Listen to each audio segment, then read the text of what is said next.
ay manalangin. Aming Diyos, aming Ama, salamat po sa iyong salita, sa pagkabasa nito. Samahan po na po kami, Panginoon, sa aming pong pagpapaliwanag. Samahan niyo po ako bilang iyong lingkod as we interpret, as we hear your word, Panginoon, and hear the message. Let your Holy Spirit be our guide, our teacher this morning. Speak to us directly to our hearts and to our minds po. And reach every one of us through this preaching, through this study, Panginoon. Butin niyo po kami saan mga naroroon at ano po yung pangailangan po namin. At patuloy na ihayag niyo po ang iyong sarili, ang iyong katangian sa buhay ng bawat isa sa amin. Ihayag niyo po kung sino po kayo upang sa ganoon ay lubos namin kayong makilala at makita ang iyong kalooban at plano sa aming buhay. Pang sa ganoon ay patuloy nga po na alam namin ang aming tatahakin at makarating kami sa iyong nais sa aming buhay. Mabot namin ang napakagandang layunin niyo po sa buhay ng bawat isa sa amin. Thank you, Lord. In Jesus' name we pray. Amen and Amen. So, muli, magandang umaga sa ating lahat. Good morning po. Batiin po natin ang bawat isa ng magandang umaga. No? Salamat sa Diyos muli sa pagkakataong ito. We are now at the tail end. Malapit na po tayong mag-end ng 2021. 2 months na lang at December na po. So, magtutunan ay nayanig. We are being shaken. Because there are things that shakes our faith. No? May mga bagay-bagay na mayanig. No? Sa po dito yung suffering. Next slide please. Persecutions, economic problems, and Satan's deception. Napaka-common. Okay? Kaya nga sabi ko nung nag-aaralan ko to, no? I think siguro ito yung panahon na matira ang matibay. We are being shaken at na-test, nasubok yung sino ba talaga ang matitira, no? Hindi nyo ba napapansin yun na gano'n ang nangyayari sa panahon natin ngayon? At kung isa pang taon ang mangyayari dito, ewan ko lang kung ilan ang matitira po sa atin. Okay? We are in a season or we're in a time wherein ang aming pong church, ang bawat Kristiyano, ang Kristyanismo ay dumadaan sa matinding pagsubok. Kahirapan, basic na basic po yan. Ang kahirapan ay may kanya-kanya po tayong pinagdadaanan at dahil sa hirap na ito, ay nayayanig yung ating pananampalataya. Nayayanig yung buhay natin. Okay? May iba't ibang uri ng kahirapan. Okay? Yung kahirapan sa emotional suffering or pain, mental suffering, physical suffering, may mga sakit na po. At ito yung common sa tao.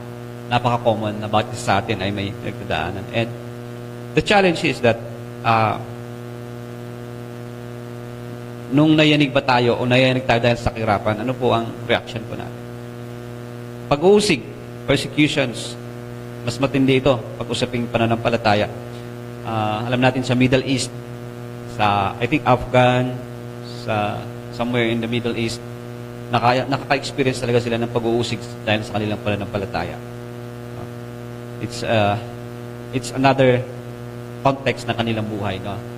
Tayo din natin nararamdaman yun because napaka-free, wala tayong na-experience yan. Pero think of these people na who are being challenged. Parang kasi ganito ipagpapalit mo talaga yung pananampalataya mo. No? Kapalit yung hinihingi ng mga tagapag-usig.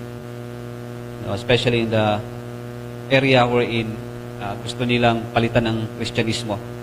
At pag Kristiyano ko doon, tiyak na ang kapalit nun ay buhay mo.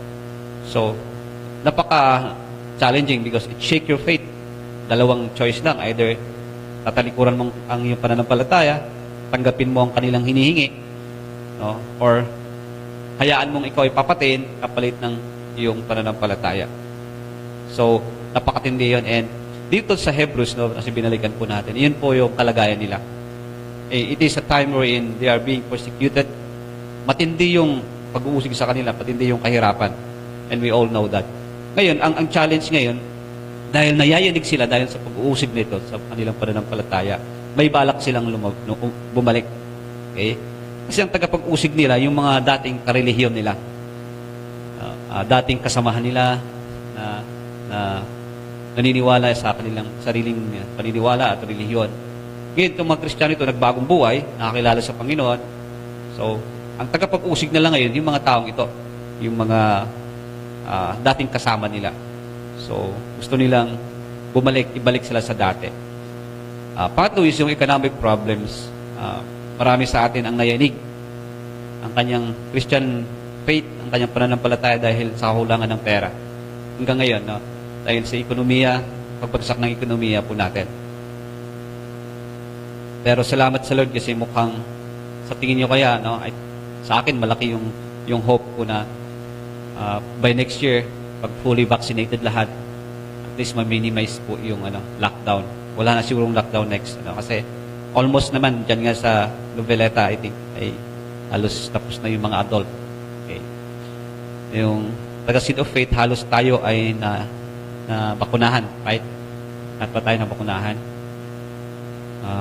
Bukod na lang yung mga ibang kabataan natin. Kaya sabi ko, kapag nabakunahan tayo lahat, fully vaccinated, kasi ako, dapat fully vaccinated na okay lang. Ang nangyari ay nawala yung card ko. Kasi at least meron tayong assurance, bagamat hindi man perfectly na safe tayo, pero according to kung bakit sila kung bakit sila nag-imbento ng mga gamot para magpalakas sa ating sa ating physical, sa ating immune system. Kaya I think by next year may balik yung dati, no? Fully 100%, o sabihin nating 90% mabubuo ulit yung ating pagtitipon dito sa church. Pwedeng medyo dikit-dikit po tayo. May balik yung ating fellowship. Amen? Amen po ba? Parang nakamiss yung panahon na dikit-dikit po tayo dito and ang ingay natin umawit sa Panginoon. So, maging ang ating ekonomiya, I think there is still hope na may balik po ito. And sa pa na nagyayanig sa atin yung panlilinlang ng kaaway. Pag nalinlang kasi tayo, ay magda-doubt tayo sa ating faith. Maring bubulungan ka ni Satan, huwag ka nang umaten dyan, hindi naman totoo yan, kulto naman yan, or nagtuturo naman ng kasinungalingan ng dyan. There are deceptions of the devil that will lead us into sin. Okay? At marami pang iba. So, hindi ko alam kung ano yung yumanig sa atin sa panahong ito, pero may iba't ibang paraan para yanigin ng Diyos ang tao. Okay? At alam ko itong pandemyang ito ay sinubok ang church, sinubok ang mga Kristiyano, sinubok ang ating pagtitipon, sinubok ang ating pagdalos sa gawain, sinubok tayong lahat, maging kaming mga pastor. No? Matinding talagang pagsubok ito sa amin kasi napakalaking pagbabago. No? Totoo yun sa usapang pastor, pinag-usapan namin yung nung nagsimulang na-lockdown tayo, hindi prepared ang church. No? Hindi prepared ang pastor. Wala tayong ganyan. Actually, wala akong mga camera, wala akong mga VMix, kung ano-anong mga applications para, alam ni Alonica yan kasi si Alonica nakasama namin sa pag-overcome sa struggle. No? Naging si Brother Alvin na nadidisturbo kasi naghahanap ako ng mga wire. Ano ba yung dudugtong para magkaroon lang na magandang connection. May yung mic ko kailangan marinig sa live. No? Kasi pag cellphone, direct lang na cellphone, tapos nagreklamo, pastor, hindi mo narinig yung mic mo.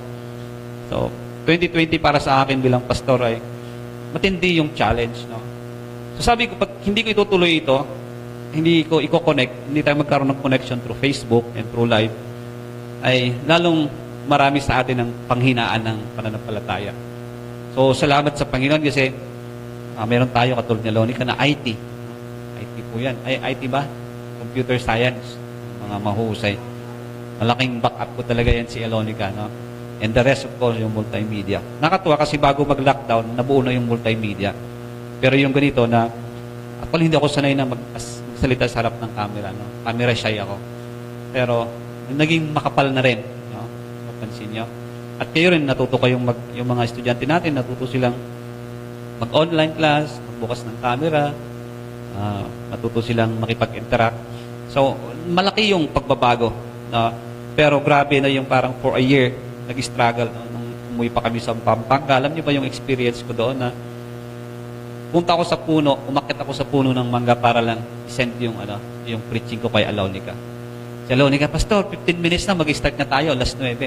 Sinisend ko pa lang. Kasi, pag once na, naka-data lang kami, alam ni Mr. Grace, data lang yung gamit ko doon. So, kailangan mag-data ako ng 50 pesos, imagine that, 100 pesos. Tapos, tuwing isi-send ko yung dulo na ng preaching ko, kasi hinati-hati namin, o kalahati muna, Alonica, 20 minutes. Then, di ba, ang hirap i-send sa So, ina-upload ko sa private and then, kinukuha ni Alonica yung download. So, alam ni Alonica yan. Kaya, ang ginawa ko, alam Mr. Grace, talagang tumayo ako sa bukid, punta ako sa mangga, tapos makyat ako. Daming mga lamok pa doon. No? Kaya sabi ko, nung andun ako sa puno ng mangga sa taas, nalapapaluhan na lang ako. Sabi ko, Lord, ano ba yung nangyayaring ito? Tapos magpa 5 minutes, Pastor, wala pa. O sige, hayaan mo, putulin mo na lang yung preaching ko. Ngayon kung matanda ni Alonica yan. So, ilang beses na ganun. There are a lot of struggles talaga dito sa At the challenge yung parang, itutuloy pa ba natin to? Pwede ko naman sabihin bahala na sila doon. Basta ako, nasa ilalim ng mangga, nasa duyan, kumakain, tapos makinig na lang ako ng ibang preaching, and then, hayaan ko ng church. No? Pero, lahat tayo naka-experience ng ganito, no, na it shakens our faith and yung consistency natin para magpatuloy. Okay, kinuwento ko, hindi ko kinukwento yun, pero ngayon kinuwento ko na sa inyo. Tapos habang umakit ako sa mga, kinakagat ako ng langgam kasi maraming langgam sa puno. So, for half year last year, hanggang mag-i-end ng at saka umayos-ayos. Bumalik tayo ng October, and that's the time na parang masayang-masaya tayo kasi nagtipon-tipon tayo ulit, tapos hindi na mo problema sa ganito. Okay? Kaya, kung meron po kayong, sharean nga natin ng blessing si Alonica. Bigyan nyo ng kanyang I do really appreciate talaga siya. At saka yung multimedia. Pati sa music team nung last year, diba, yung tumatakas si Kel para lang wala siyang ID, kinuha niya yung ID ng tatay niya, ng papa niya para lang pag nahuli siya ng barangay para lang makapasok sa Imagine, siguro sa atin din natin naramdaman, pero kami na nagla-live every Sunday, ay hirap na hirap po kami. And malaking challenge po yun. Kumbaga yung sa akin yung faith ko dumaan sa ako eh. Parang it really takes a lot of courage na pagpatuloy pa rin sa kabila ng lahat. Kaya nga nung pagpasok ng 2020, namalayan ko na lang, nagpa-praise ako one time, parang may mga puti-puti na sa, kitang-kita na sa camera. So nakaputi pala yung stress. Kaya pag nakita niyo yung tatay at nanay niyo, may mga na-stress na nangyayari. Okay? Dahil sa stress sa So, isang halimbawa yun para yung personal kong experience, paano kayo pagpatuloy itong aking misyon, ang aking pangangaral, para at maging kayo din, alam ko na ganun din. May times pa na nawalan ng internet, di ba? Kailangan kayong punta kila brother Alvin para na makipag-internet. Kasi ang hina pala doon sa bahay, kailangan tayong punta sa kaya naman kay brother Alvin at sige, open yung bahay nila, sabi nila, sige, pasok ko kayo. So doon kami nag-live. At doon din kami kumain. Sayang nga lang, wala tayong picture doon, bro, Hindi tayo nagpa-picture. Remembrance sana natin ng 2020. Tapos na problema kay Mr. Grace, kailangan tayong mag-pray na makabitan kagad sa bahay ng mas magandang internet, mas malakas. Kaya, ang ginawa namin, tamang-tama, yung dumating yung Converge, salamat sa Converge, nakasurvive. Pero ngayon, parang naka-stress na rin ng Converge, Parang, hapon lang namatay, kagabi namatay na naman. Ano ba to? Tapos kanina, parang mamamatay. Tapos pag tuwing pinapatay nila, kasama yung paniningil. At may kasama, gusto mo bang i-upgrade ang yung Converge? Sabi ko, parang sinasadya talaga to, Hindi kidding. Pero totoo yun, Pero salamat, nakakonect tayo ngayon. Okay yung Thank you, Lord, sa Converge. Kasi kung wala yun, hindi tayo nakasurvive nung nakaraan. Okay, so, these are sufferings. At alam nyo to, simple lang na pagyanig ng Diyos sa atin. Tingnan nyo yung sabi niya dito, Itong pagyanig ng Diyos sa ating pananampalataya at pag sinubok tayo ng Diyos, sa pandemyang ito, mas may matindi pa, sabi dito, next slide please. Dahil sa kanyang tinig, nayanig noon ang lupa, ngunit ipinangako niya noon, ngayon, minsan ko pang yayanigin. Hindi lamang ang lupa, pati na rin ang langit. Imagine that, nakakatakot. There will come a time where God will completely shake the heavens and the earth. So hindi lang itong pandemya, hindi lang mga lindol. Kumbaga, dito sa lupa. Pero sabi dito, dahil sa kanyang tinig, nayanig noon ang lupa. Tinutukoy niya ito sa lupang tipan, no? Na may ikukwento ko sa inyo. Ngunit ipinangako niya ngayon, minsan ko pang yayanigin, hindi lamang ang lupa, pati na rin ang langit. Ang mga salitang minsan pa ay maliwanag na nagsasabing aalisin ang mga nilikhang nayayanig upang nanatili ang bagay na di nayayanig. Iyayanigin ng Diyos ang langit at lupa. Kung noon niyanig niya, o ngayon niyayanig niya sa magitan ng lindol. Pero ngayon, pati na ang langit nayayanigin niya. Kaya totoo yung sabi dito sa 2 Peter 2:10-13, next slide please. Ito yung mangyayari in the future. Okay? Sa muling pagbabalik ng Panginoong Diyos, bago siya maghari dito sa lupa, o maghari sa langit, o bago niya tayo kukuhanin, bubuhay ng mga patay at huhukumin lahat ang tao, this will happen first sa pagkatapos from rapture to the second coming. Ito sabi niya, ngunit ang araw ng Panginoon ay darating tulad ng isang magnanakaw. Sa araw na iyon, ang kalangitan ay biglang mawawala. Look at this. Ang kalangitan ay biglang mawawala kasabay ng isang malakas na ugong. Matutupok ang araw, buwan at mga bituin. Ang mundo at ang lahat ng mga bagay na narito ay mawawala. Ito yung gagawin ng Diyos in the future. Yayanigin niya talaga ang langit at lupa. Imagine that, yung biglang mawawala, no, ang araw na yun, sa araw na yun, ang kalangitan, yung langit ay biglang mawawala kasabay ang isang malakas na ugong. Literal, I believe na literal mangyayari ito.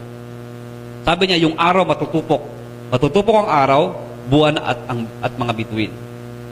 Yung between buwan, yung mga heavenly bodies, matutupukin niya ng Diyos. Ang mundo at ang lahat ng mga bagay na narito ay mawawala. Takot no? Hindi ba kayo natatakot dito na ito ang gagawin niya? Naghihintay tayo ng bagong langit at ng bagong lupa. Kung bakit pala yayanigin ng Diyos ang langit at lupa, dahil papalitan niya ito ng bagong lupa, bagong langit, new heaven and new earth. Na paghaharian ng katuwiran sa pagganoon ang kanyang pangako. So darating yung complete shakening, yayanigin lahat, buong buo, yayanigin ng Diyos ang lahat. Kaya nga maganda minsan na maging aware po tayo sa muling pagbabalik ng Diyos. Kasi dito sa lupa, mga maliit lang itong pagyanig. Mga kahirapan, pag-uusig. At bakit yayanigin niya? Kung babalikan natin ang Hebrews 26-27, sa Hebrews chapter 12, 26 and 27, kung babalikan po natin yan, ang sa 27 sabi niya, ang mga salitang minsan pa ay maliwanag na nagsasabing aalisin ang mga nilikhang nayayanig upang mananatili ang mga bagay na niyayanig. So ang purpose pala ng God kung bakit tutupukin niya lahat, ang langit at lupa, at yayanigin niya lahat, ay upang sa ganun yung mga, sabi dito, upang sa ganun ang mga bagay na di nayayanig ay mananatili. Yun pala yung purpose niya. At hanggang ngayon, ganun ang ginagawa ng Diyos. Kung bakit tayo nagkaroon ng pandemya at niyanig tayo ng Diyos, para yung mga tunay, ay yung mga mananatili ay yung mga taong hindi nayayanig, yung mga Kristiyanong hindi nayayanig. Sabi ko, Lord, ano bang magandang illustration ito, no? Sabi ko, naalala ko yung pag namimitas ka ng mangga, no? Have you ever experienced that? Yung malayo yung mangga. Doon kasi sa kila Sister Grace sa Pampanga, merong puno ng mangga na pinuntahan namin last. Anong tawag? Niyayanig niya para malaglag yung bunga, yung mga ano. Meron pa rin maiiwan na nakakapit. Okay? Mayroon pa rin naiiwan at yung mga nakakapit, yung hindi malalaglag, yun yung mga talagang nakakapit ng maiiwan. Siyempre, yung mga minsan madaling malaglag, yung mga may inuod na or something na hinug na, kaya malapit ng ubagsak, kaya isang ganun mo lang, isang yanig mo lang, babagsak agad.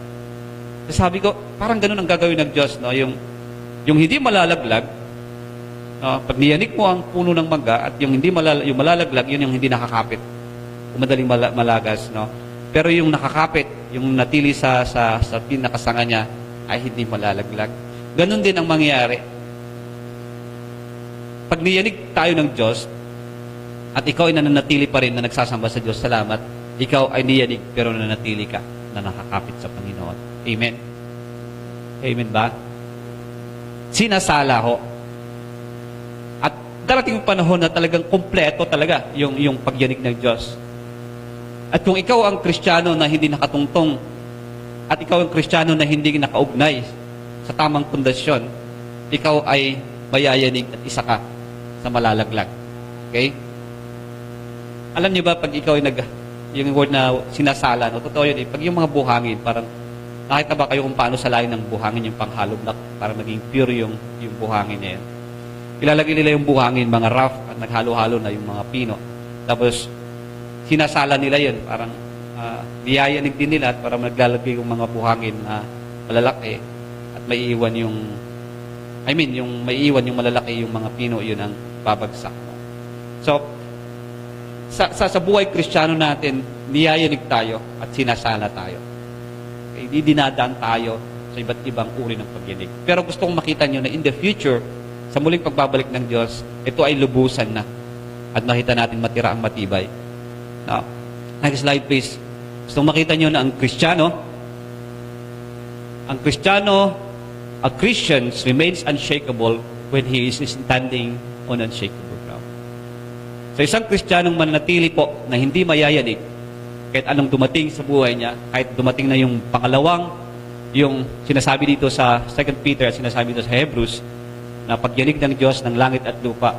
Kung tayo po ay nakatungtong sa tamang ground, no, yung unshakable ground, hindi po tayo mayayanig. No? Kung tayo po ay nakaugnay sa tama, tayo po ay nakay Kristo Jesus. Itong lupa na ito, I remember, totoo yun yung, I was siguro, I was 7 years old nung nagkaroon po ng lindol sa Baguio. Hindi alam ng mga naipanganak ng grade nung 2000. Pero nung in 1991 na po, 1991, 1992, nung malakas na lindol ay dumaan sa Baguio. Mula Baguio hanggang Pampanga yata, hanggang Cagayan. Naabot naman Cagayan noon. Yung malawakang pagyanig. Grade 1 ako noon, nung nangyari yun, and kagagaling ko lang sa school. Pauwi ako, tapos punta ako sa aming boarding house, kasi kasama ko mga kuya ko noon. Nabubuhay kami na kabilang, mga magkakapatid. Yung namagulang namin na sa bahay, malayo yung aming school. So, umuwi lang kami every Saturday and Sunday sa amin. So, doon sa Felix Sumayan, sa Minahan doon, doon kasi lang ang malapit na school. Kaya doon kami nag-aral.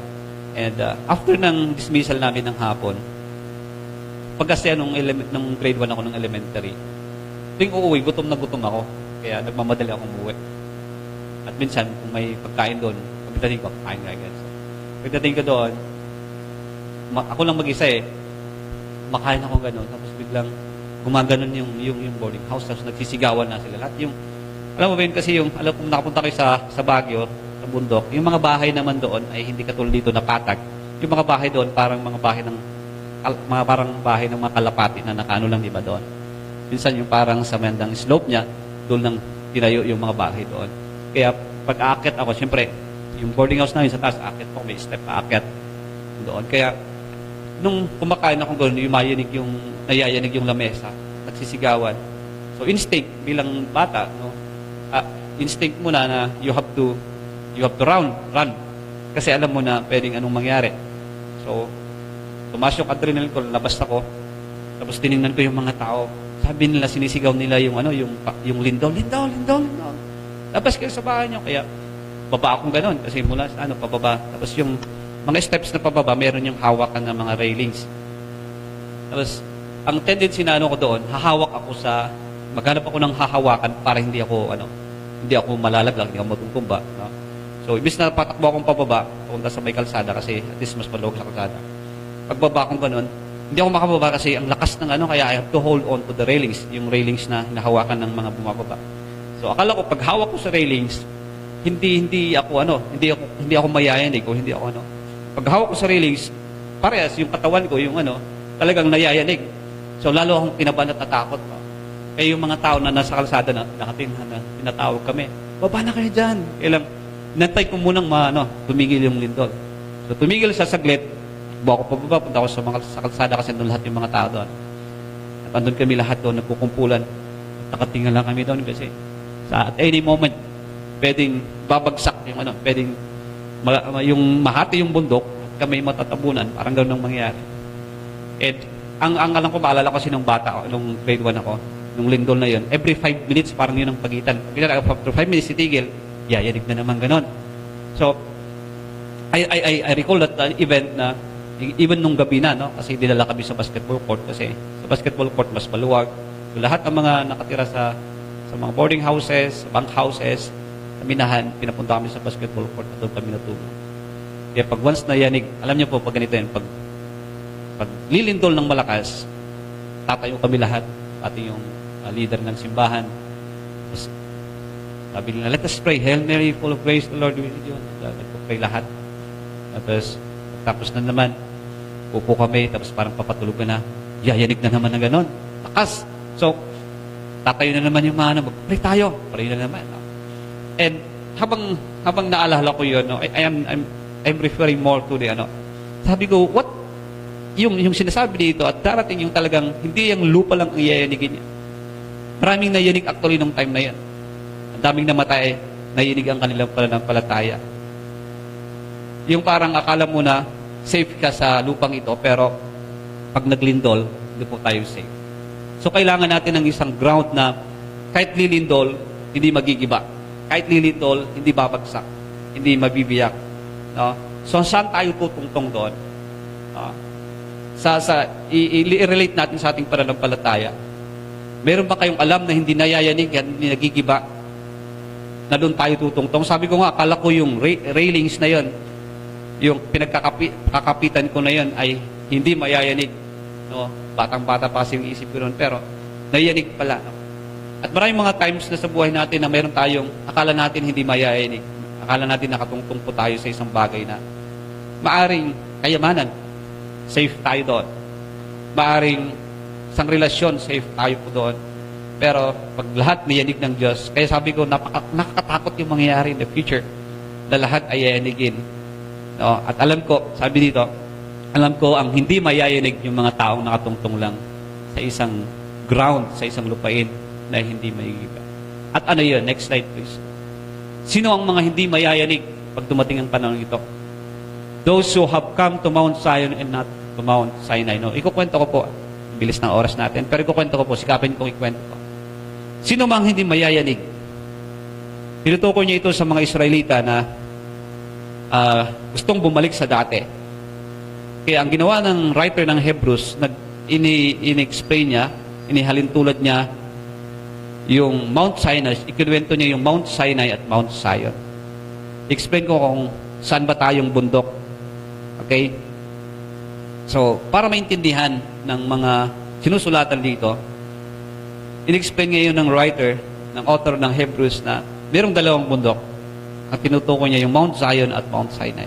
May kwento po yung, there's a story of these two mountains. Okay? Alam ko, nakarating kayo sa mga bundok, pero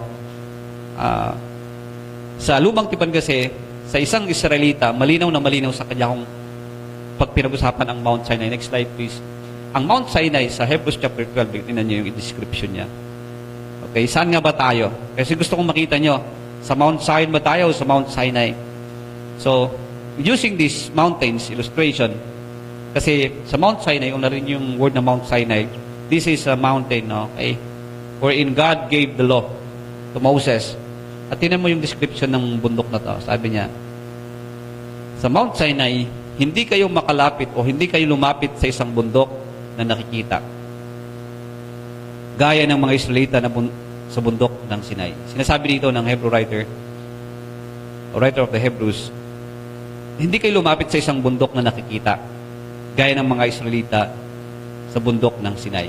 Ang mga Israelita kasi, pagkagaling sa Egypt, at bago sila pumunta sa lupang pangako, punta sila sa Canaan, di ba naglakbay muna sila sa wilderness, pero bago sila nagpatuloy sa paglalakbay, dumating muna sila sa Mount Sinai, isang bundok somewhere in Israel, in the wilderness na doon muna sila nag-stay. Dahil si Moses, umakyat siya sa Mount Sinai at doon ibinigay ng Diyos ang 10 utos. Okay? You know the story. Eh sabi dito, ito'y may apoy. Tinan mo yung bundok na to. Ito'y may apoy na nagliliyab. Kung gusto nyo basahin, I think sa Exodus, andun yung nangyayari ng panahon na to. No? Ito'y may apoy na nagliliyab, nababalutan ng dilim at may malakas na hangin. So, tinan yung picture. This is a description wherein in Mount Sinai, may apoy na nagliliyab, nababalutan ng dilim at may malakas na hangin. Okay? Nakarinig sila roon ng tunog ng trompeta at ng isang tinig. Nang ang tinig na iyon ay marinig ng mga tao, nakiusap silang huwag itong magsalita sa kanila sapagkat hindi nila kayang tanggapin ang utos na ito. Ang sino mang tumapak sa bundok kahit hayop ay babatuhin hanggang sa mamamatay. Talagang nakakakilabot. Tingnan mo to. Even si Moses na umakyat doon, talagang nakakakilabot ang kanilang natanaw. Kahit pati si Moses ay nagsabing, nanginginig ako sa takot. Sa Mount Sinai, nung ibinigay ng Diyos ang umakyat si Moses doon at ibinigay ng Diyos. Alam niyo po, si Moses lang nakakapunta doon at nakakausap ang Diyos. At nag-usap ang Diyos at si Moses binigay ang 10 utos. Doon nagpapakita, doon nangusap ang Diyos kay Moses. So nasa bundok si Moses sa Mount Sinai, sa taas, yung mga Israelita nasa baba. Okay, so they are waiting for Moses. Sabi, doon si Moses umakyat, kinausap niya ang Diyos. Inaantay nila si Moses babalik para marinig yung tinig ng Diyos. At sabi ng Diyos, sabi niya kay Moses, ito yung sabi ko sa inyo, sabihin mo sa mga tao na huwag silang lalapit sa bundok na ito. Ikaw at si Aaron lang ang assistant mong makapunta sa akin. At kung pupunta sila dito, akyat sila sa bundok na ito, sila ay mamamatay. At sabihin mo sa mga Israelita, ito yung bilin ko. Huwag na huwag silang lumapit sa bundok na ito dahil sila ay mamatay sapagkat nakakakilabot. Sabi pa nga, it's awesome mountain. Pero may kilabot dahil andun yung presensya ng God. Kaya once na bumaba ang napakakapal na ulap sa Mount Sinai, andun ang presensya ng Diyos. Na kahit isang Israelita, sabi dito, actually mayroon pang apoy. No? At mayroon pang silang natutunog na tunog ng trompeta, narinig na tunog ng trompeta. No? At sila ay nakikiusap, sabi dito. Bakit? No? Nakikiusap ang bansang Israel o ang mga Israelita sa paanan ng bundok. No? Dahil pag naririnig nila ang tinig na to, sila ay nanginginig at natatakot din. Sabi ito, nakarinig sila roon ng tunog ng trompeta at ng isang tinig na ang tinig na iyon ay marinig ng mga tao. Nakiusap sila nang ang tinig na iyon ay marinig ng mga tao, nakiusap silang huwag nitong magsalita. Pero sabi nila, Lord, huwag ka lang magsalita at huwag mo nang sabihin sapagkat hindi nila kayang tanggapin ang utos. Ano ang utos na hindi nila kayang tanggapin? Ang sino mang tumapak sa bundok kahit hayop ay babatuhin hanggang sa mamatay. Yun ang kaparusahan kasi napakabanal yung bundok na yan. It's a mountain that is very, very awesome at the same time terrifying, nakakatakot po yung Mount Sinai. Dahil andun yung presensya ng Diyos. Kaya sabi dito ng hindi yun ang pinuntahan natin, hindi yun yung nilipitan nating bundok. Hindi yun ang nilapitan nating bundok. At you imagine that yung parang, at saka may tagundong daw, may kidlat, mayroong yun. Kaya, pati si Moses na umaakyat doon, kahit nga sa malayuan, o si Moses na andoon sa presensya ng Diyos sa bundok na yan, ay nanginginig sa takot. Kaya sabi ko, when you read Exodus, makita niyo doon yung story. At ginamit ito ng Hebrews just to show us na hindi yun ang And actually, pag may tinig, mangusap ang Diyos, nanginginig ang mga tao. Nanginginig ang mga tao. Because God is very holy. Alam niyo po, ang Mount Sinai, next slide please, represents the law. Dahil dito ang binigay ng Diyos ang utos, ito nagpapakita, dito, pag pinag-usapan ng Mount Sinai, doon yung kautusan, 10 utos binigay ng Diyos. Ito yung tipan ng Diyos sa bansang Israel. Ito yung tipan niya kay Moses at sa bansang Israel. Na ito yung kautusan, susunod kayo lahat at susundin niyo ang kautusan, at kung susundin niyo ang kautusan na 10 utos, kayo po ay pagpapalain. Makarating kayo sa lupang pangako. At even sa lupang pangako, yun ang gagawin niyo. So itong Mount Sinai ay pinapakita na ito po ay yung kautusan ng Diyos. Kaya pag sa Israelita, Mount Sinai, ang pag-usapan, sabi nila, yan, dyan binigay ng Diyos ng kautusan. Nakatakot dyan. At sabi dito sa Hebrews, it is temporal. Ito ay pansamantala. Ang Mount Sinai, bagat mahalaga sa bansang Israel, ito ay pansamantala. Napakahalaga yun kasi imagine that doon binaba ng Diyos ang kautusan. Doon binigay kay Moses. At ang tinig ng Diyos dito ay nakakatakot at nagbibigay ng nakakakilabot at nagbibigay ng takot sa isang mananampalataya. Okay? Sa isang Israelita tayo o mga Christians o Ang Mount Sinai ay nagpapakita ng kabanalan ng Diyos at ang kanyang galit sa kasalanan. Bakit hindi makalapit ang mga tao sa Mount Sinai at bakit nakakatakot? Dahil pag-apak mo pa lang sa bundok na yan, pag aakyat ka doon, patay ka. Mamamatay ka, maaaring ikaw ay babatuhin o direct na ipapatayin ka ng Diyos kasi ikaw ay makasalanan. It describes the holiness of God and His wrath against sin. So yun yung bundok na ito. Ito yung paglalarawan sa bundok na ito. At dahil ang Diyos ay galit sa kasalanan at tayo makasalanan, it creates distance. No? Kaya yung mga tao hindi makalapit doon dahil banal ang Diyos at galit ang Diyos sa kasalanan. So kailangan muna silang maging malinis upang makalapit doon. Meron silang mga ritual, maghugas, mga maligo, no? Naming gagawing consecration process. At sa bundok Sinai, the law of God is holy and produces knowledge of sin. Alam niyo po, sa madaling salita, ang bundok Sinai ay tumutukoy sa kautusan ng Diyos. Tumutukoy sa galit ng Diyos sa tao. Tumutukoy sa kabanalan ng Diyos na hindi malapitan ng tao. Pag ang bundok Sinai, it creates fear sa atin. It creates distance. Di ba ganun yun? Pag banal ang Diyos, hindi natin malapitan. At isang Diyos na galit sa kasalanan, kaya hindi ka makakalapit. Sino sa inyo ang mas malapit? Sino ang naging mas malapit yung teacher nung elementary o nung high school? Si Abby din.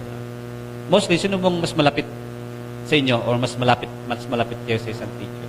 Isang teacher na madaling magalit, masungit, stricto, o isang teacher na mabait?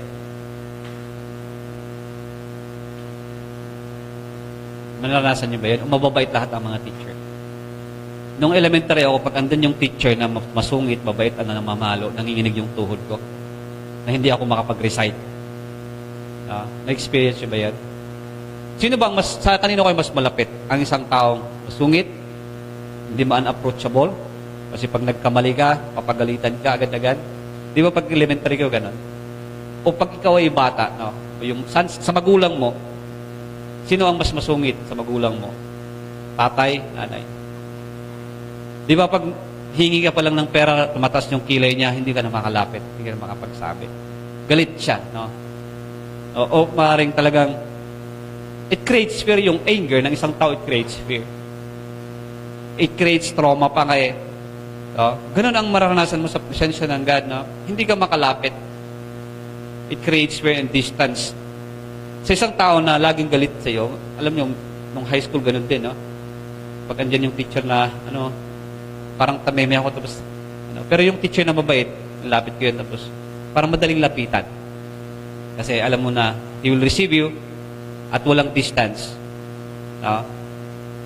Ganun din sa relationship natin sa ibang tao. Ikaw ba naman lalapitan mo talaga yung tao, no? Malapit ka pa lang.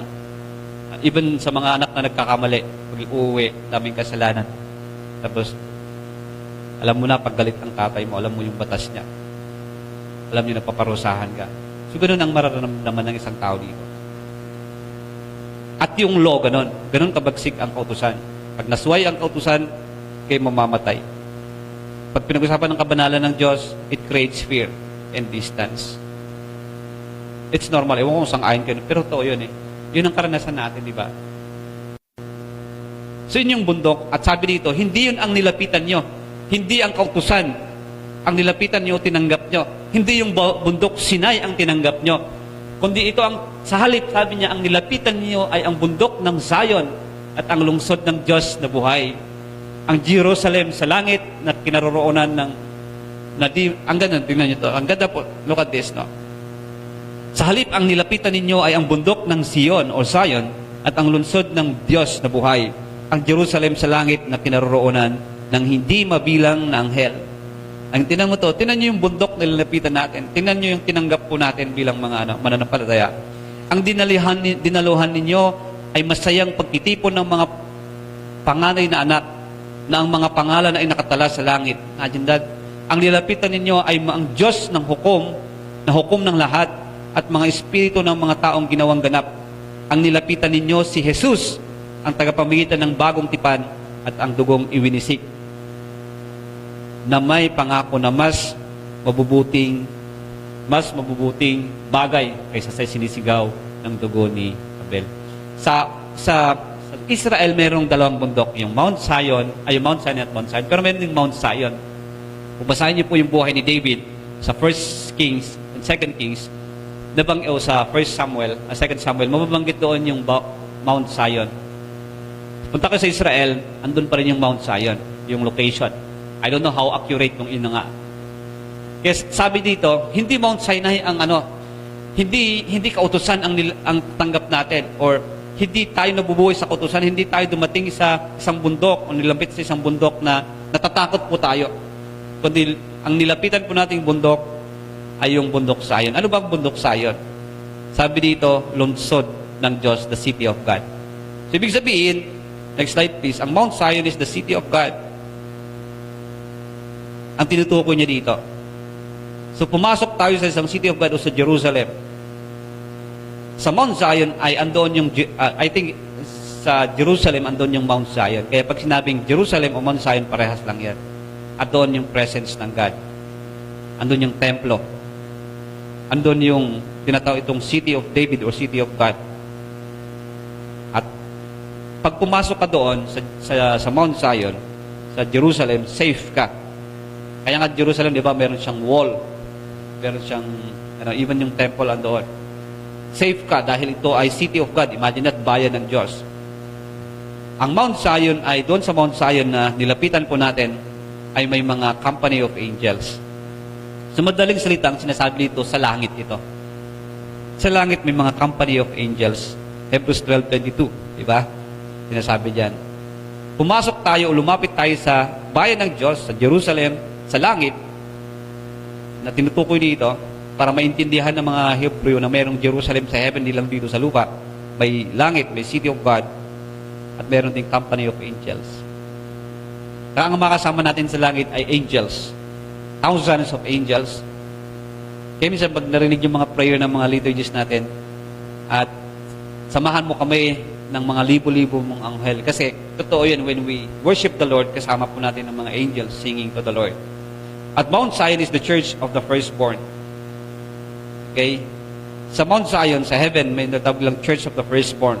Mga iglesia ng mga panganay. Hindi ko na-explain kasi it takes a long time na. At Mount Zion is the creator of all. Sa Mount Zion, andoon yung tagapaglikha, ang Diyos na lumikha ng langit at ang Diyos na manghusga sa atin. At Mount Zion is the community of saints. Ang ganda yung sabi niya dito, di ba? Na sa Mount Zion ay meron tayong fellowship. Sino ang ka-fellowship natin? Yung mga unang namatay, na mga naging matuwid na tao sila. Abraham, makita natin sa langit. Sila Moses, and everyone who died na mas nauna sa atin.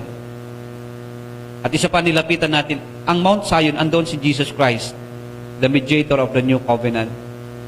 Gustong-gusto ko nito, at Mount Zion is the community of saints. May fellowship po tayo sa 23.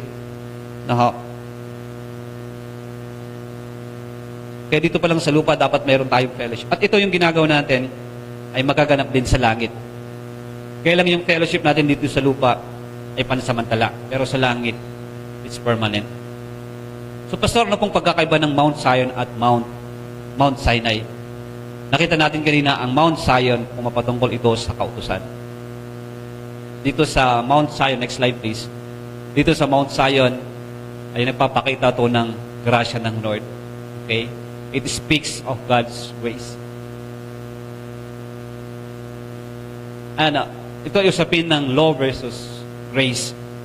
Yung kautusan, hindi mo man natin masunod. Ang kautusan, may kalakip na galit ng Diyos pag hindi mo nasunod. Yung hindi natin kaya, remember this, yung hindi natin kayang gawin, kunyari yung 10 utas, we fail every day.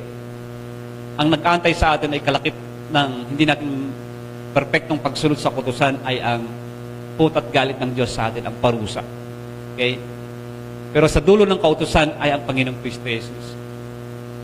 Sa devotion po namin sa Roma, na lagi namin nababanggit ito, yung grace ng God. Okay? Ang Mount Zion, it's open, it's grace. Doon tayo tinanggap ng Diyos. Okay? Sa pamagitan ni Kristo Jesus. Kaya nga ini-illustrate ko kanina sa inyo, kanino ba kayo mas malapit? Sa isang mabagsik, sa isang nakakatakot na tao na paparusahan ka dahil law is law, Kahit anong gawin mo, batas ay batas at kailangang maparusahan sa nagkasala. O yung grace, yung alam mong hindi ka karapat-dapat na lumapit pero tinanggap ka. Alam nyo, ganun po ang nangyari sa atin. No? Yun ang pinapakita ng Mount Zion. Ito yung, dahil kay Kristo, no, it represent God's grace na si Kristo Jesus, na kahit hindi tayo karapat-dapat, tinanggap tayo ng Panginoon. Ang Mount Zion, it speaks of closeness and intimacy. Yung, sa Mount Zion, mayroong closeness and intimacy kasi nga, hindi nangunguna ang takot dito, kundi yung, nanunguna ito yung, dahil alam mo na tatanggapin ka ng Diyos at tinanggap ka ng Diyos sa magitan ni Kristo Jesus. No, lahat ng makasalanan mo ay pinatawad. Muli yung mayroon kang malapit na relasyon sa Diyos. At yung Mount Zion, you are secured and confidence. Ang tinutukoy nito ay yung langit. Sa langit, secure na tayo and confident na tayo. Doon sa langit, mayroon ng perfect intimacy and closeness. Yun yung natanggap natin at yun ang nilapitan natin. Okay? I hope nagagets po natin kasi gusto kong makita niyo to. Sa langit, no, yung Mount Zion, actually, heaven nga ang Mount Zion, it speaks of perfect joy. At ito ay eternal. Hindi katulad ng Mount Sinai na pansamantala, physical, temporal. Pero ang Mount Zion na tinutukoy dito ay yung perfect joy, perfect and eternal. At dito, kung sa Mount Zion o Mount Sinai, pag ang nagsalita ang Diyos, nakakatakot. Pero dito sa Mount Zion, nung nagsalita ang Diyos, nangusap ang Diyos sa atin sa magitan ng pagpapatawad niya at pagtanggap sa atin. Andun si Kristo Jesus, ang tinig ng Diyos na namatay at the Word of God, nagkatawang tao at namatay siya sa atin para sa ating kapatawaran. So yun yung Mount Zion. It speaks of God's grace. Kaya may kwento ng Mr. Law and Miss Grace. Si Mr. Law, binibilang niya lahat ang mga kasalanan mo at may kalakip na parusa. Nakakatakot. Si Mrs. Grace, ito yung tatanggapin ka kahit di ka karapat-dapat. At saan tayo pupunta? Sa Mount Zion o sa Mount Sinai? Saan po tayo pupunta? Mount Zion. Tulad dito, inihahambing niya na tapos na yung lumang tipan, yung kautusan. Sino kanino may lalapit kay Mrs. Grace? No? Lalapit niya sa akin. No? Kaya, sabi, alam niyo po, kay Kristo Jesus, we found the grace of God. Ano yung grace? Yung hindi ka, Lord, hindi ako karapat-dapat, pero nanggap mo ako. In-accept mo ako, pinogib mo ako. Hindi ba't nagbibuild ito ng peace and joy?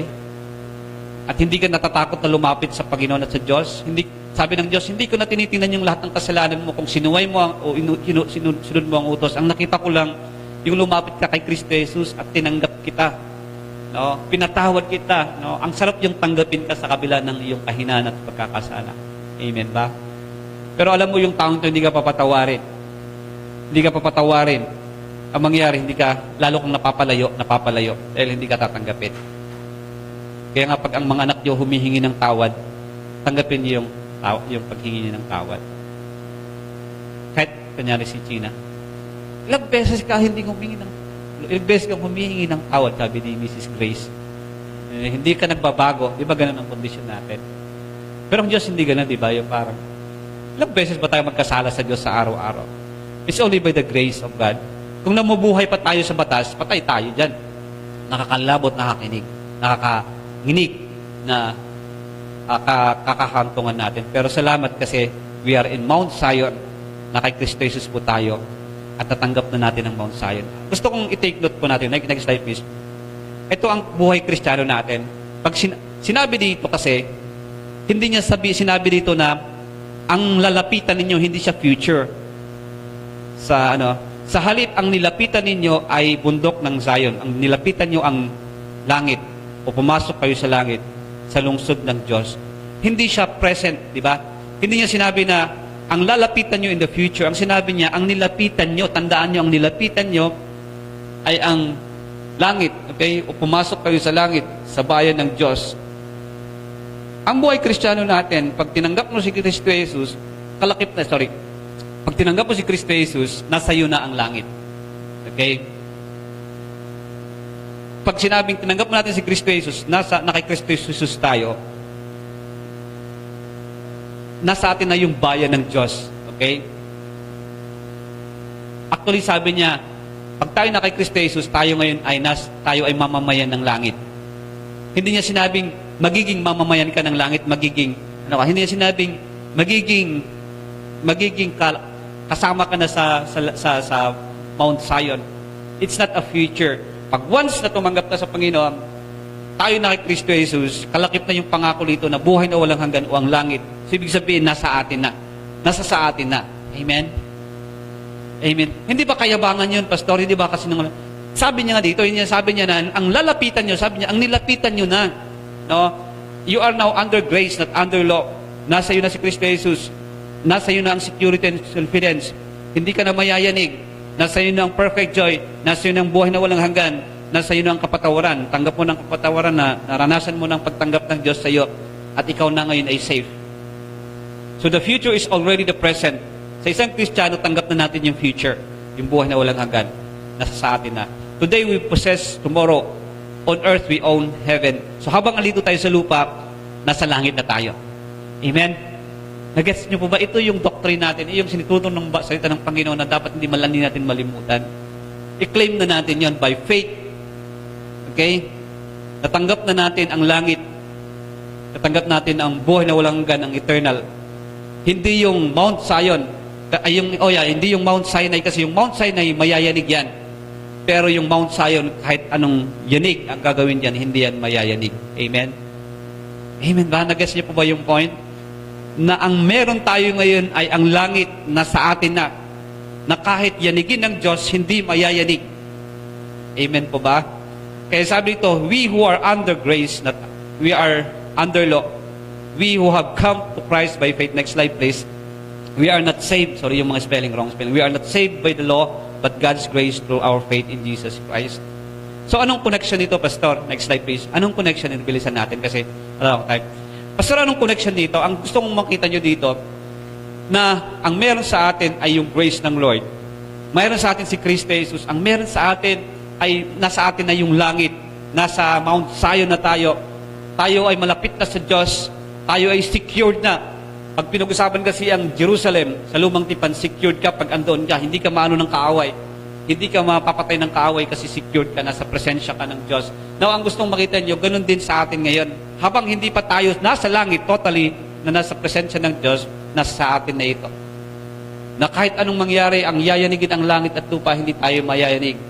Dahil na kay Kristo Jesus tayo, nasa langit na po tayo. Because we have now come to Mount Zion. Okay? I mean, nagets po ba natin? Amen po ba? Amen po ba? Ang sinasabi dito, kahit dumating yung panahon na sinabi ng Diyos na iyanagin niya ang langit at lupa, at least nakatungtong na po tayo sa Mount Zion, na kay Kristo Jesus na po tayo. Hindi katulad ng Mount Sinai, na nakakakilabot, malayo pa tayo sa Diyos dahil sa ating mga kasalanan. Pero dahil kay Kristo Jesus, na kay Kristo Jesus tayo, kahit nga mayanigin ang langit at lupa, alam natin na nasa langit na po tayo, nasa Mount Zion na po tayo. Kaya paano ba manatili na hindi mayanig? How to remain unmoved in our faith? Number one, remain in the grace of God. Manatili po tayo kay Kristo Jesus.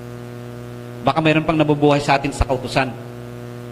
Baka gusto kong sundin yung kautusan para makapasok ako sa langit. That's no. Ang kailangan natin si Kristo Jesus. Kailangan natin hindi Mount Sinai, kundi Mount Zion. Number two, ang gusto kong tingnan nyo ito sa number 2. Do not refuse Jesus Christ and His Word. Next slide please, Hebrews 12. Ito yung warning ng Lord. Kaya't huwag kayong tumangging makinig sa Kanya na nagsasalita. Sa Mount Sinai, nagsalita ang Diyos, sabi, di ba? Pag nagsalita ang Diyos, sabi ng mga tao, no, huwag kang magsalita kasi mamamatay kami. Ayaw namin pakinggan yung salita mo kasi once na napakinggan namin yung salita mo, we will die. Pero sa bagong tipan, nagsalita ang Diyos sa pamagitan ni Kristo Jesus. At si Kristo Jesus, no, ang tinig ng Kristo Jesus ay kapatawaran at pagtanggap. Remember that God spoke to us through His Son. At si Kristo Jesus ay nasa kanang kamay na ng Diyos. Kaya sabi niya, nangungusap sa atin, nagsasalita sa atin. Kaya sabi dito, kaya nga, huwag nating tumangging makinig kay Kristo Jesus nagsasalita na nasa kanang kamay na ng Diyos. Kasi, ang tinuturo dito, kayong nasa Mount Sinai o Mount Zion, huwag niyong tanggihan ang tinig ng Diyos o ang Panginoong Kristo Jesus. ang tinig na hindi nagpapalayo sa atin, kundi yung tinig, yung salita ng Diyos na nagpapalapit sa atin sa Kanya. Tingnan nyo to, sabi niya, ang tumangging makinig sa nagsasalita sa kanila dito sa lupa ay hindi maliligtas sa parusa. Pag tinalikuran natin ang Kristo Jesus, kaya nga, sinasabi ko ito sa una pa lang na, itong pandemic na to, kumusta kaya yung bawat isa sa atin? Hindi ang iyong bang panlalamig at pananahimik sa Diyos o yung pananahimik sa pagdalo sa gawain? Yung paglayo mo ba sa gawain ng Panginoon, paglayo sa fellowship sa church? Tanungin nga natin yung sarili natin. Ay palatandaan na tinalikuran mo na ang Diyos at ang Kanyang salita. Remember this, sabi niya, ang tumangging makinig sa nagsasalita sa kanila dito sa lupa ay hindi maligtas sa parusa. Gaano pa kaya tayo? Sinutukoy niya na yung mga hindi nakinig sa utos ng Diyos sa lumang tipan sa Mount Sinai, sila ay namatay at naparusahan. Kaya sabi dito, gaano pa kaya tayo kung tayo tatangging makinig sa nagsasalita mula sa langit? Dahil sa kanyang tinig, niyanig noon ang lupa. Ngunit ipinangako niya ngayon, minsan ko pang yayanigin, hindi lamang ang lupa, pati ay rin ang langit. Ang mga salitang minsan pa ay maliwanag na nagsasabing aalisin ang mga nilikhang nayayanig, ngunit manatili ang mga bagay na di nayayanig. Ang sinasabi dito, na once natalikuran natin ang Panginoon at ang Kanyang salita, hindi natin papakinggan.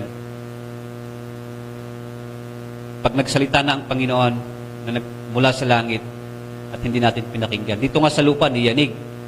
Sa mga hindi nakinig sa niyanig sila, namatay. And how much more pa, yung tinig mula sa langit, andun ngayon ang Panginoong Kristo Jesus. At kung hindi natin papakinggan at tatanggihan natin ang paalala niya na huwag kayong aalis, huwag kayong tatalikod sa akin, sundin niyo ang aking salita, magpatuloy kayo. Huwag niyo akong talikuran. Yun ang sinasabi ng ating Panginoong Kristo Jesus, di ba? Kasi kung tayo lalayo, i-refuse natin ang kanyang tinig, time will come na isa tayo sa mga yayanigin at hindi makakasama sa buhay na walang hanggan. Number 3, sabi dito, let us continue, 3 and 4. Be thankful to God always and worship God with reverence and awe. Next slide, please.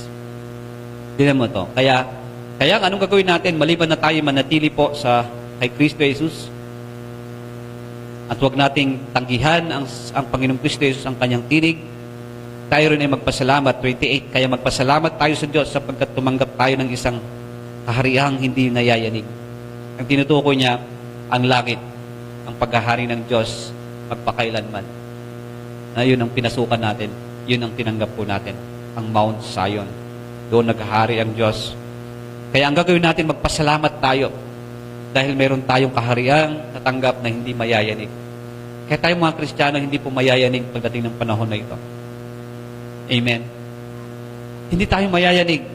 Kasi una sa lahat, nasa safe ground po tayo, nasa Mount Zion. Nasa atin yung eternal life, nasa atin si Kristo Jesus. We are secured. Bagamat hindi pa natin nararating, hindi pa natin wala pa yung final, pero alam na natin na sa atin na kaya, yung mga totoo talaga na nasa Mount Zion, totoong na kay Kristo Jesus, kahit anong mangyari, pandemya, economic problem, lahat ng mga problema darating sa buhay natin, ay hindi matitinag kundi mananatili sa kanyang pananampalataya. Kaya tayo naman na tumanggap na ng isang kaharian, tayo naman na lumapit na sa Mount Zion, magpasalamat tayo lagi sa Diyos. Amen? Nagkaroon ako ng preaching about being thankful to God. Number 4 is worship God with reverence. Sabi dito, sambahin natin ang Diyos sa paraang kalugod-lugod sa Kanya. May paggalang at pagkatakot. Ang pagsamba, sambahin natin ang Diyos na may paggalang at pagkatakot. Katulad ng ginagawa natin ngayon. Pag lumapit tayo sa Diyos, may pagsamba at may paggalang at pagkatakot. Ibig sabihin, may mataas na paggalang sa Kanya. Verse 29, sapagkat tunay nga na ang ating Diyos ay apoy na tumutupok. God is our consuming fire. Gugunawin niya lahat, tutunawin niya lahat ang langit at lupa. At kung sino ang nasa Mount Zion, sino ang naka Kristo Jesus, nasa grace ng Lord, sino ang nasa buhay na walang hanggan, ay silang hindi mayayanig at makasama sa buhay na walang hanggan. Ngayon pa lang niyanig tayo ng pandemya at marami nang umalis, marami nang umatras. marami nang hindi nagpatuloy. Nakakalungkot po, no? Pero tama lang yung sabi niya, yayanigin niya lahat. At syempre, yung mga hindi malalagas, silang nananatili, ay sila yung makasama sa buhay. Walang hanggan. Ang sinasabi dito, do not hold on things that are temporal. Kasi sinasabi dito, huwag nyo nang balikan ang Mount Sinai. Pansamantal lang yan. Pero merong isang mas maganda, mas matibay, mas eternal. Ito po si Kristo Jesus. Ito po ang Mount Zion. Ito po ang buhay na walang hanggan. Saan po tayo nakatungtong? Sa Mount Sinai o Mount Zion? Mount Zion. Saan po ba tayo? O, sana nga po. Pero sabi ko nga, ito nga sinasala na tayo sa panahong ito. Kaya sabi ko, what if next year pa meron pang ganito? Baka susunod na 5 na lang ang natitira sa church. Pero let it be. Mangyayari talaga yon. Mangyayari. Sana kasama po kayo sa manatili hanggang wakas. Manatili sa karya ng Diyos. No?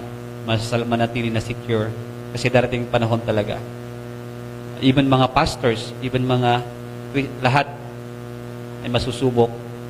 At think of that future na yayanigin tayo lahat. Maging ang langit at lupa. So, sana kasama po tayo doon. Check your ground on what you are standing. Baka nakatungtong po tayo sa tropa lang sa church. Masaya sa church, kaya ganun. At wala tayong ugnayan kay Kristo Jesus. Baka natungtong po tayo sa pansamantalang kayamanan, pansamantalang kasiyahan dito sa lupa. Dapat nasa atin na yung buhay na walang hanggan, ang langit, ang Mount Zion sa pagitan ni Kristo Jesus. Let us pray together. Lord, we thank you so much po. Ito po yung panahon na biyayanig mo lahat ng mga anak mo at matira ang matibay, Panginoon. Salamat, Lord, at kami ay nakatungtong pa rin sa tamang pundasyon. Salamat kay Kristo Jesus. Salamat na nandun kami sa Mount Zion. I-remind niyo po sa amin ito sa panahong kami po talaga na church ay dumanas ng pagsasala mo, Panginoon. Pero alam ko, naniniwala ko, let it be. Hayaan mo po, Diyos, na mayanig lahat. Hayaan mo po na masubok lahat ang mga anak mo. Tunay nga hindi ka nakatingin sa marami o sa maraming bilang ng naglilingkod at nagsasamba sa iyo. Kundi ito ang iyong layunin na darating panahon na masigit pa. Yayanigin mo lahat at walang excuse, Panginoon. Tutunawin mo ang langit, gugunawin mo ang langit at lupa. Ngunit yung mga hindi nayayanig ay siyang mananatili.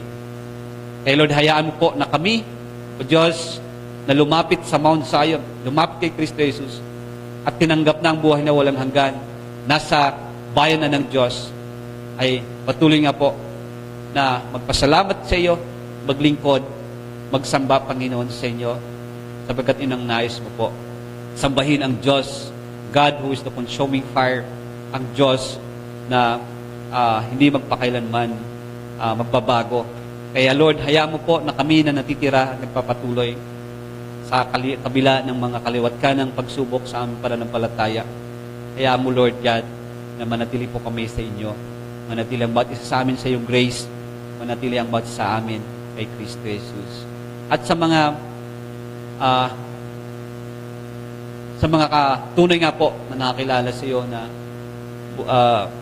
nag-backslide, kalabitin niyo po ang kanilang mga puso. Sabagat ito yung panahon na hindi na panahon para mag-backslide, tumalikod sa iyo. Sabagat nakakilabot ang iyong warning, Panginoon. Kapag tanggihan po namin at lubos namin talikuran ikaw, ay nag-aantay lang sa amin ay yung parusa. Kasama kami, Panginoon, sa masasala, Panginoon, yung malalaglag sa aming pananampalataya. Kaya mo, Lord, na ang bawat isa sa amin ay manatiling malakas, ang bawat isa sa amin na narito sa church, bawat makasama po namin sa kabuuan ng Kristyanismo, sa body of Christ, will remain strong and unmoved by this pandemic, Panginoon, because they have come into the mountain of Zion, or the presence, or the city of God through Jesus Christ. Salamat po itong aming samdalangin sa pangalan ni Jesus. Amen and